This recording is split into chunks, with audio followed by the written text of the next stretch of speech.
Assalamu alaikum wa rahmatullahi wa barakatuhu, barkanki da sharwa daga nan Al-Afaf Media. Tunatarwa Al-Afaf a yau yar uwa ita ce wata Ramadana, wata ne na addu'a. Domin malamai suka ce na daga cikin hikima da Allah madaukakin sarki yana cikin tsaka da jero kunce-kunce wanda suke da alaka da ibadar azumi, sai kawo ayar addu'a wa idza sa'alaka ibadi anni fa inni qaribun ujibu da'watad da'i idza da'an falyastajibu li wal yu'minu bi la'allahum yarshudun.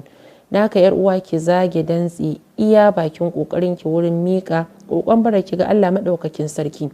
Damuwa kike da ita, bukata kike nema, yayewar bakin ciki da wasu al'amura na rayuwa duniya da lahira, ga lokacin baje kolin su ya zo, ki kankan da kai kina mai nuna kaskancinki a gurin Allah madaukakin sarki da nema daga gare sa, da nuna cewa baki isa ba, baki da tsimi, baki da dabara, kina nema daga gare sa domin shine mai kun fa yakunu.